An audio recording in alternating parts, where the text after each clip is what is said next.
जो last class में जो अपन ने बात करी थी, लास्ट क्लास में अपन ने कुछ न्यूमेरिकल से रिलेटेड बातें की थी और न्यूमेरिकल्स दिए थे। 2 न्यूमेरिकल्स मैंने आपको होमवर्क में भी दिए थे और उनके बारे में बोला था कि उनको अपन कब डिस्कस करेंगे, जब इस चैप्टर से रिलेटेड बाकी डीपीपीज को अपन सॉल्व करेंगे। ठीक है, आज अपन ग्रेविटेशन का एक और पार्ट पढ़ रहे हैं जहां पर हम क्या कैलकुलेट करेंगे, वैल्यू ऑफ जी, यानी कि स्मॉल जी की वैल्यू मतलब कैलकुलेट करेंगे कहां पर, मून पर। हमने पढ़ा था कि जब भी दो ऑब्जेक्ट्स एक दूसरे के पास में रखे होते हैं और उनके पास मास होता है तो दोनों एक दूसरे के इक्वल एंड अपोजिट फोर्स से अट्रैक्ट करते हैं।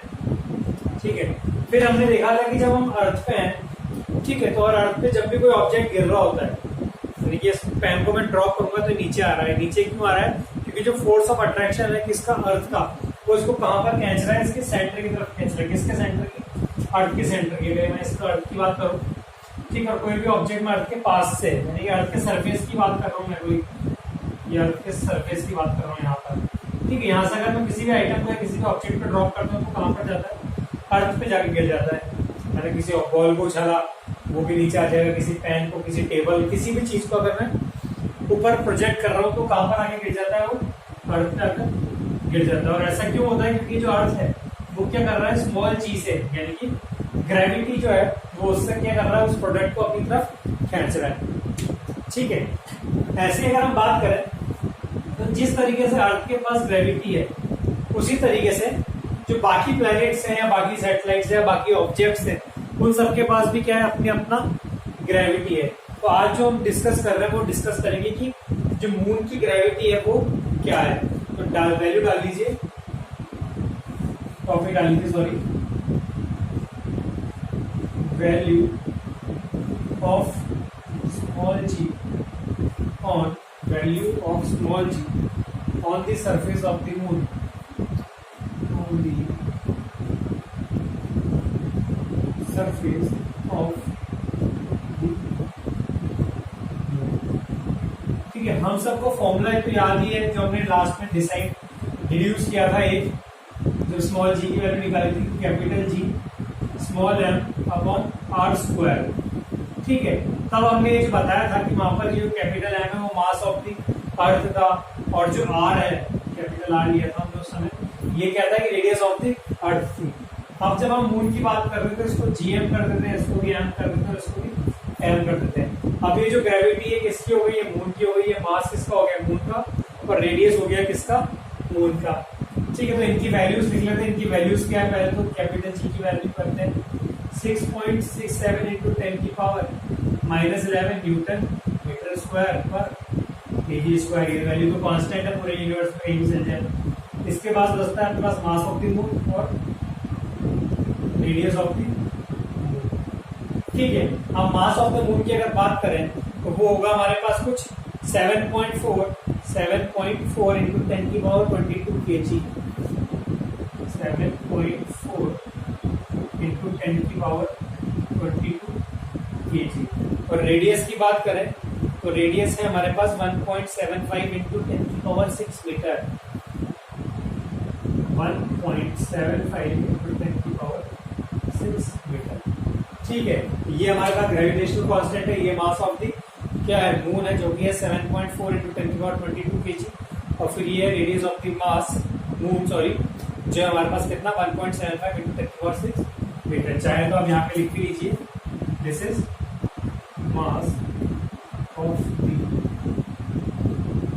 Moon, this is radius of moon. ठीक है,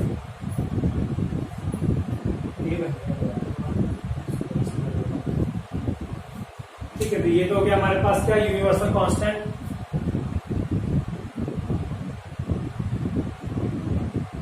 ग्रेविटेशनल यूनिवर्सल कांस्टेंट। ठीक है, ये जो भी वैल्यूज है हमारे पास सब हम किसमें पुट कर देंगे? इस फॉर्मूले पुट कर देते हैं। चलिए तो पुट कर लेते हैं, जी ऑफ द मून निकाल रहे हैं।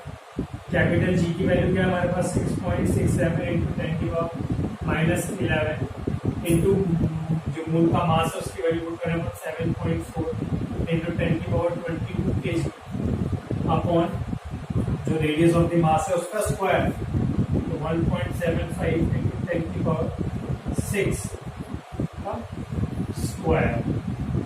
ठीक है, अब जब हम इसको सॉल्व करेंगे तो हमारे पास जो जी की वैल्यू आएगी, यानी कि जो ग्रेविटेशनल आएगा मून का, वो आएगा 1.63 मीटर पर सेकेंड स्क्वायर। कितना आया?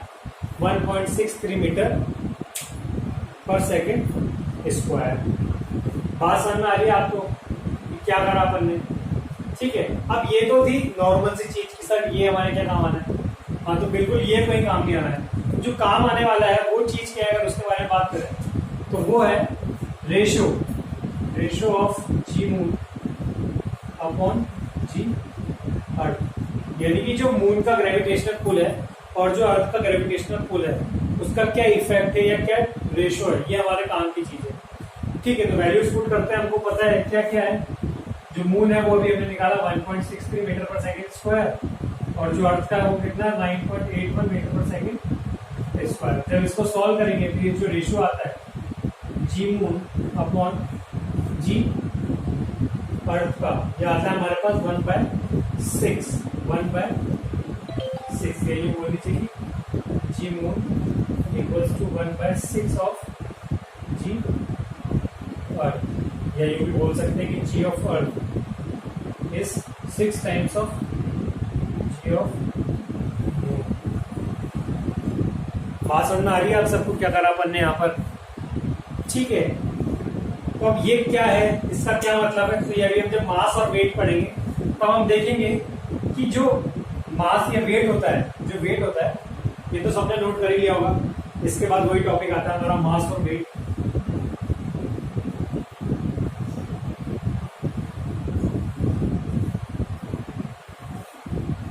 बीच में एक टॉपिक है छोटा सा जो मैंने छोड़ा है। क्यों छोड़ा है? क्योंकि वो टॉपिक जो था हमने मोशन चैप्टर में कवर किया था। ठीक है, जिसका नाम था फ्री फॉल, या यूं बोल दीजिए कि एक्सेलरेशन ड्यू टू ग्रेविटी, जो हमने मोशन चैप्टर में पढ़ा था। तो उसको हम लास्ट में डिस्कस करेंगे क्योंकि उसमें न्यूमेरिकल्स बनेंगे, और वो न्यूमेरिकल्स पहले प्रैक्टिस भी कर चुके हैं, तो उसको मैंने बीच में से भी हटा दिया है, वो हम बाद में डिस्कस करेंगे। ठीक है, इसके बाद जो आता है टॉपिक जिसकी मैं बात कर रहा था कि सर क्या फर्क पड़ेगा इससे, तो उसको समझने से पहले हमें पता होना चाहिए कि मास क्या होता है और वेट क्या होता है। ठीक है, तो ये सब आप जानते हैं। मैं डायरेक्टली इसको किस में लिख रहा हूं? डिफरेंसेस के फॉर्म में लिख रहा हूं कि भाई क्या डिफरेंस होता है मास और वेट के बीच में। तो आप टॉपिक डाल लीजिए।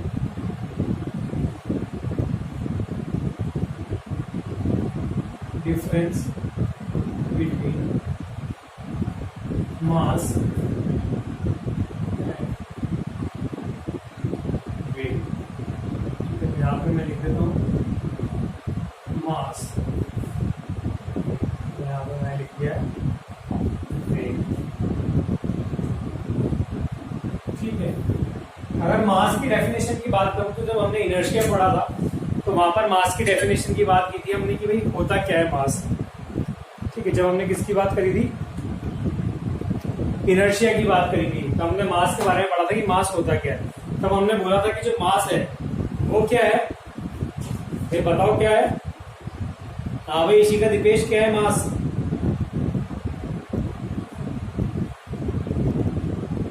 पढ़ा था ना अगर हमने कि मास क्या होता है?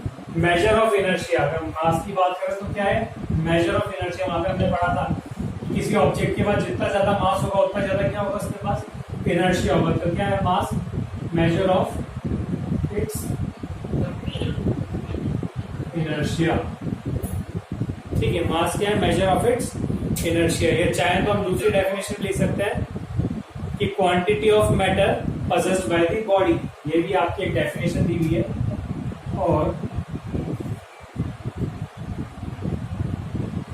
क्वांटिटी ऑफ मैटर possessed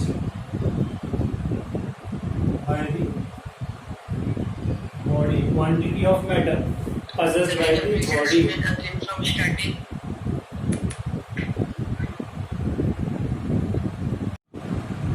तो अपन मास की बात कर रहे थे, तो मास के अपन ने दो डेफिनेशन लिखी है। एक जो अपन ने इनर्शिया में पढ़ा था कि मास क्या है? It is the measure of inertia, की बॉडी के पास कितना इनर्शिया है, कितना वो किसी चीज को रेजिस्ट करती है, वो क्या है? मास। या दूसरे शब्दों में बोला जाए जो आपने केमिस्ट्री में पढ़ा होगा quantity of matter possessed by the body is called mass. Is called mass.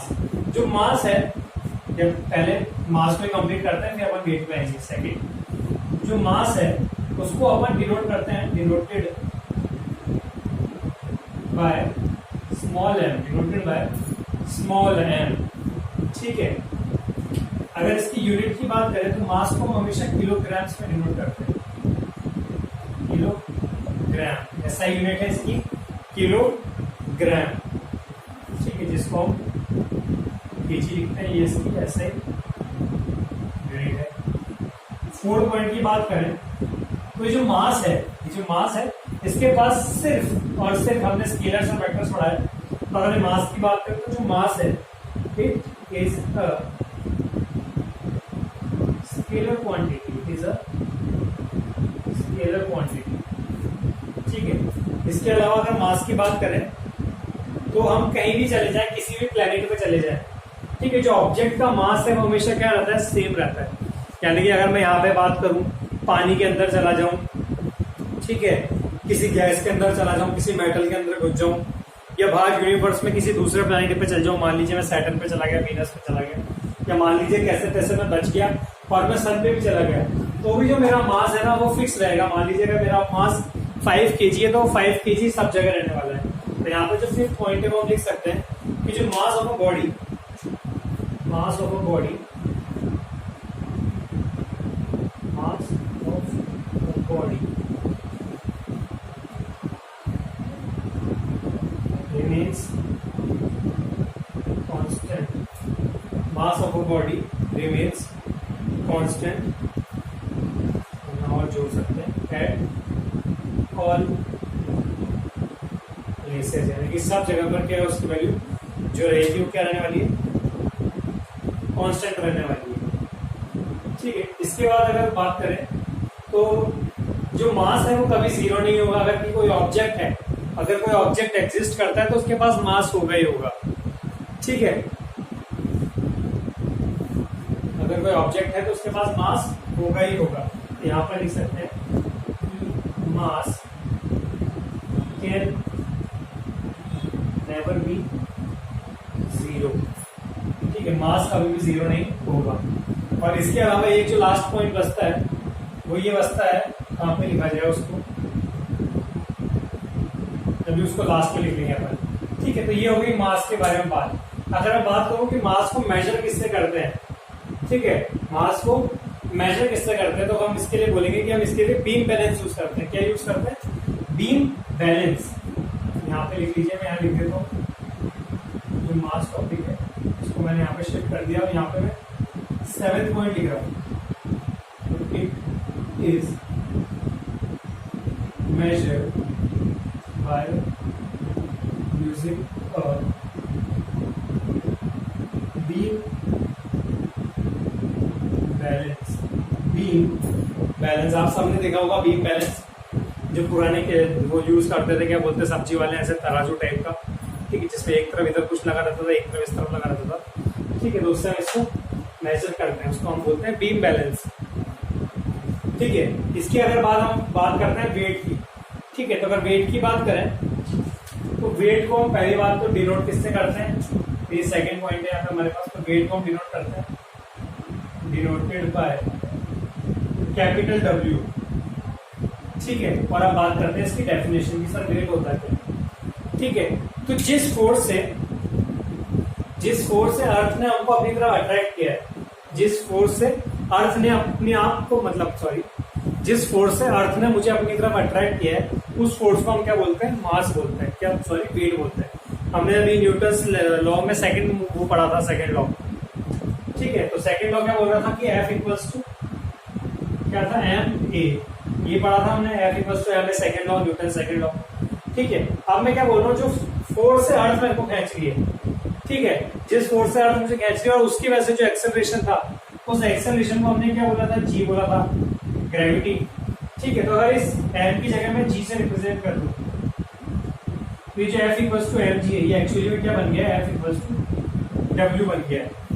तो ये जो हम लिखते हैं mg, mass into gravity, mass into force of acceleration, जो अर्थ की वजह से लग रहा है, वो क्या होता है, हमारा वेट हो जाता है। यानी कि हमारे मास में अगर मैं क्या कर दूं, किसी भी प्लेनेट का अगर ग्रेविटेशनल पुल ऐड कर दूं, यानी कि अगर मैं मून पे चला गया और मून का ग्रेविटेशनल पुल से मैंने ऐड कर दिया, तो वो मेरा वेट हो जाएगा कहां पर, मून पे। अगर मैंने अर्थ के से ऐड किया, यानी कि मेरा मास मान लीजिए 5 kg और मैंने उसमें क्या ग्रेविटेशनल डाल, जो अर्थ की ग्रेविटी उसको इंटू कर दिया, मान लीजिए 10 लेकर, तो 50 kg मेरा वेट हो गया कहां पर, या 50 न्यूटन मेरा वेट हो गया कहां पर, अर्थ पर। ठीक है, जैसे हम जो भी वेट या क्या बोलते हैं स्प्रिंग बैलेंस या जो भी दूसरे जो वेइंग बार्स आते हैं, उसमें जब हमारा वेट लेते हैं हम, उसको हम केजी में बोलते हैं वैसे मास। ठीक है, पर एक्चुअली में अगर देखा जाए तो वो क्या है, हमारा वेट है। क्या है, हमारा वेट है। ठीक है, तो अगर वेट की डेफिनेशन लिखूं तो मैं हो जाएगा weight is the force, weight it is the force with which it is the force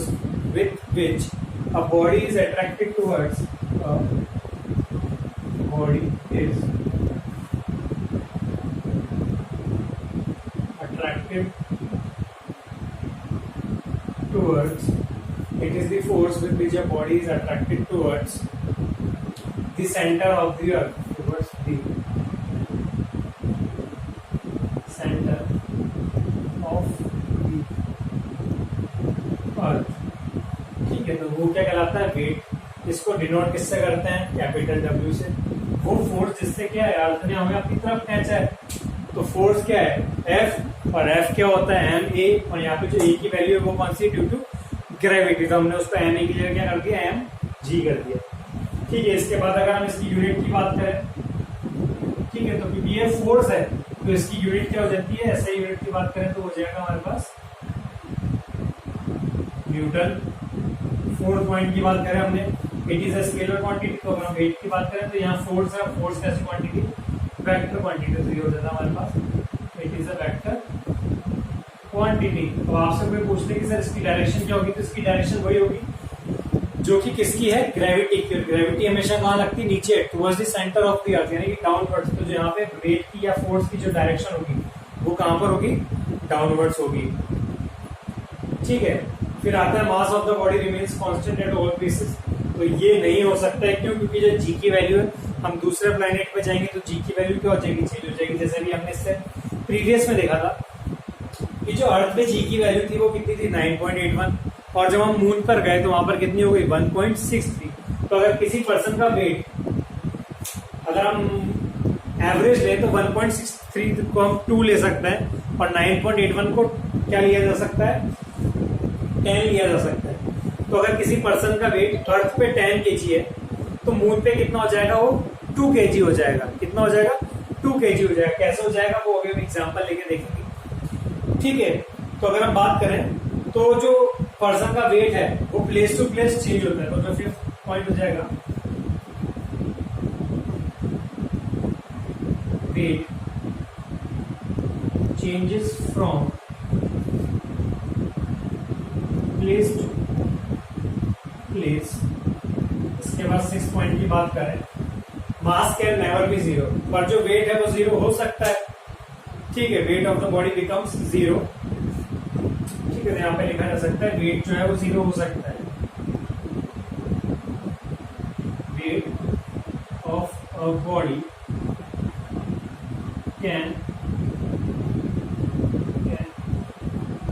become zero. अब जीरो कहां पर होगी, तो आप लिख लीजिए can become zero at the centre of the earth, at the centre of earth. जब हम ग्रेविटेशन चैप्टर पढ़ेंगे 11th 12th में, तब हम देखेंगे कि जो ग्रेविटेशनल फोर्स है, ठीक है, सबसे मैक्सिमम की अगर बात करें तो वो होता है कहां पर, एट दी, जैसे 7th पॉइंट लिख लेता हूं मैं पहले।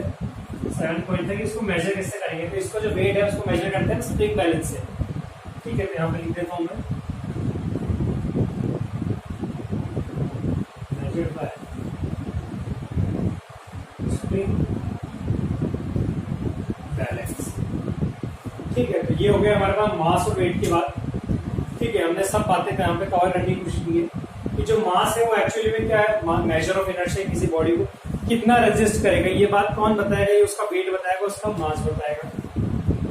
ठीक है। दूसरी चीज की अगर बात करें वेट की, तो वेट क्या है, जिस भी चीज से या जिस भी फोर्स है, जिस भी प्लेनेट में हम वो उसको अट्रैक्ट कर रहा है, वो क्या हो जाता है, उसका वेट हो जाता है। ठीक है। फिर हमने यूनिट देखा कि भाई जो मास है उसको डिनोट कर रहे हैं स्मॉल एम से, और जो वेट है उसको डिनोट कर रहे हैं किससे, कैपिटल डब्ल्यू से। ऐसा यूनिट देखिए, मास की किलोग्राम है और वेट की कितनी है, न्यूटन है। मास हमारा स्केलर क्वांटिटी है, वेट हमारा वेक्टर क्वांटिटी है। ठीक है। एक जीरो हो सकता है, एक जीरो नहीं होता, मतलब ये जीरो नहीं हो सकता है, वो जीरो हो सकता है। इसकी वैल्यू कांस्टेंट रहेगी, किसी भी प्लेनेट में चल जाओ, और इसकी जो है वो क्या होगी, जीरो हो जाएगी।